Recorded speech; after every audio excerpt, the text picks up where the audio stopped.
Der Traumchef sucht einen Helfer. Heute hagelt es im regenbogenfarbigen Kristallpalast vom Traumchef nur so von Gedankenpost. Vielleicht ist es gar nicht viel mehr als früher, aber das lustige Männli mit der blauen Zipfelkappe kommt gerade ein kleines Schnaufen und muss immer wieder abhocken. Hilfe, Hilfe! Aus allen Himmelsrichtungen kommen mir Gedankenblättern entgegen und ich mag nicht mehr an, sie in die richtige Schublade einzustopfen. So kann es nicht weitergehen. Jetzt muss ein Helfer ran. Der Traumchef kratzt sich am Kopf und überlegt: Soll ich echt einen Wettbewerb machen? Wer den schönsten Traum hat, darf mein Gehilfe sein. Ja, nein, das ist doch blöd. Es gibt ja so viele schöne Träume. Da wüsste ich sowieso nicht, welchen das ich gewinnen lassen sollte. Einen Moment lang denkt der Traumchef noch angestrengt nach. Und dann strahlt er aufs Mal. Ich hasse, ruft er überglücklich. Hockt an seinen regenbogenfarbigen Schreibtisch und schreibt mit der durchsichtigen Tinte ein Briefli. Als er fertig ist, steckt er es in eine Blatter, dreht den Zauberring einmal um den Finger, streut den Hampflen Zauberstab drüber und murmelt etwas dazu. So, jetzt will ich schauen, wie lange das geht, bis meine Hilfe bei mir ist. Die Post vom Traumchef geht zu allen, die gerade am Schlafen sind.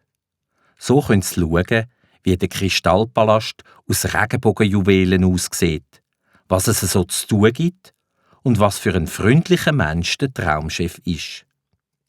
Die nicht gern arbeiten, haben natürlich gar keine Freude an dem reingeschmuggelten Blitztraum und wollen sofort wieder etwas anderes träumen.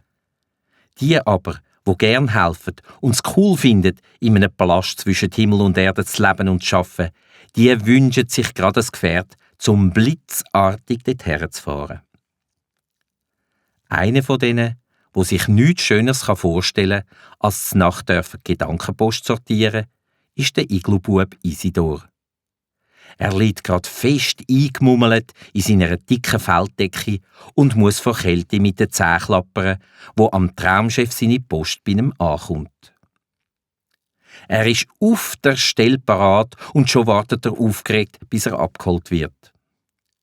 Das Himmelssurfbrett, das ihm der Traumchef geschickt hat, düset, kaum hat er beide Beine draufgestellt, mit dem ab wie eine Rakete. Es ist gar nicht so einfach, auf dem Brett oben zu bleiben, merkt der Isidor gleich. Aber weil er so ein Geschickter ist, schafft er's und kann schon bald einmal vor dem Kristallpalast absteigen. Da funkelt's und glitzert's ganz ähnlich wie bei einem Zuhause, nur ist es nicht so eisig kalt. Das ist klar, denn das sind ja keine Schneekristalle, sondern Glitzersteinkristall, wo da leuchtet. Tiefig zieht der Isidor seine dicke Jacke ab und stülpt die Ärmel vom Pulli hindern. Ganz gewundrig läuft er zum Eingangstor. Als er auf den Läuteknopf drückt, geht ein schaurig lautes Glockengeläut los. «Nur nie, die Tür ist offen!» ruft jemand.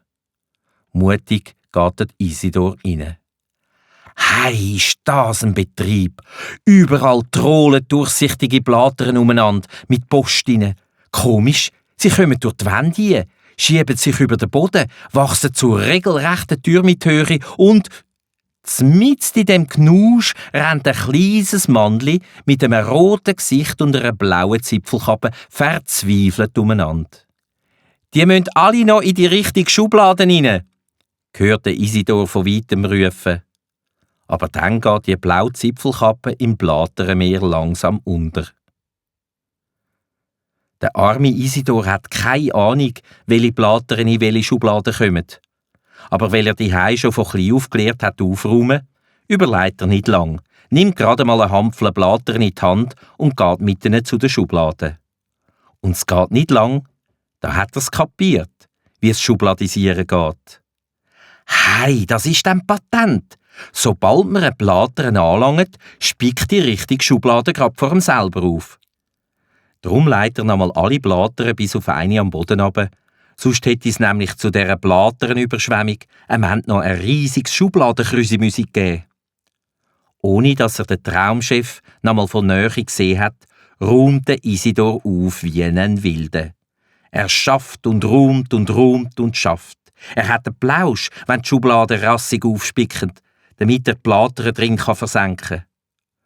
Schon gleich ist drum vom Traumchef nicht nur der Spitz von seiner Zipfelkappe zu sehen, sondern der ganze Mann von Kopf bis Fuß. Jetzt endlich können sie sich die Hand schütteln und einander Grüezi sagen. Sie machen sogar eine kurze Pause, wo sie sich bei einem feinen Znüni-Öpfel ein bisschen näher kennenlernen.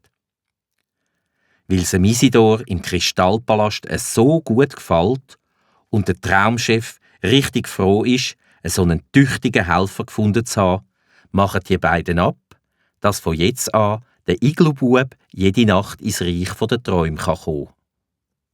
Und wenn er bis heute noch nicht angefangen hat, ein freches Maul zu haben oder murren, ich mag nicht, es gibt mir zu viel zu tun, ja, dann ist der Isidor sicher noch heute zwischen Himmel und Erde am Postblöterli schubladisieren und kommt als Lohn einen warmen Regenbogenkristall über, wo er damit sein Iglu heizen kann.